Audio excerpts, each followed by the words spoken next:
আসসালামু আলাইকুম ওয়া বারাকাতুহু। সম্মানিত দর্শক মণ্ডলী, যেইখান থেকে শুনছেন আমার তরফ থেকে অভিনন্দন জ্ঞাপন করলাম। সমস্ত প্রশংসা মহান আল্লাহ রাব্বুল আলামিনের জন্য।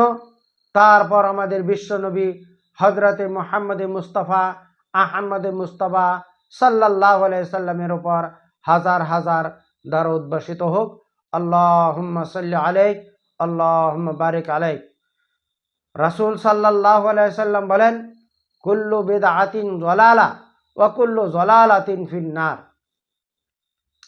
আল্লাহ রাসূল সাল্লাল্লাহু আলাইহি সাল্লাম বলেন, সমস্ত বেদাত গুমরাহি, আর সমস্ত গুমরাহি জাহান্নামের মাধ্যমে নিক্ষেপ করা হবে। গতিকে আসুন, বেদাত কাকে বলে? বেদাত দিনের মাধ্যমে এমন কিছু কাজ যেটা নেকির আশায় দিনের ভিতরে কমি বেশি করার নাম হলো বেদাত। এই সম্পর্কে ইমাম বুখারী রাহিমাহুল্লাহ 5063 নম্বর হাদিসে হযরতে আনাস রাদিয়াল্লাহু তাআলা আনহু থেকে বর্ণিত, তিনজন ব্যক্তি রাসূল সাল্লাল্লাহু আলাইহি সাল্লামের বাড়িতে আসেন। ওনার স্ত্রীকে আল্লাহ রাসূল সাল্লাল্লাহু আলাইহি সাল্লামের ইবাদত সম্পর্কে জিজ্ঞাসা করেন। প্রতি উত্তরে আল্লাহ রাসূল সাল্লাল্লাহু আলাইহি সাল্লামের ইবাদত সম্পর্কে অবগত করান। ওনারা তিনজন এই ইবাদত কথা শুনে আশ্চর্য হয়ে গেলেন।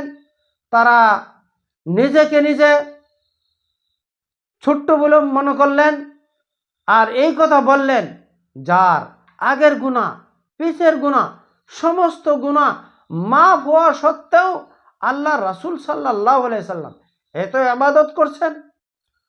ওর মাধ্যমে একজন বললেন যে আমার জিন্দেগিতে আমি বিবাহ করব না, আল্লাহর ইবাদতের মাধ্যমেই থাকব। দ্বিতীয় ব্যক্তি বললেন যে আমার গোটা জিন্দেগির মাধ্যমে আমি রাত করে শুব না, সারা রাত নফলি ইবাদত করব।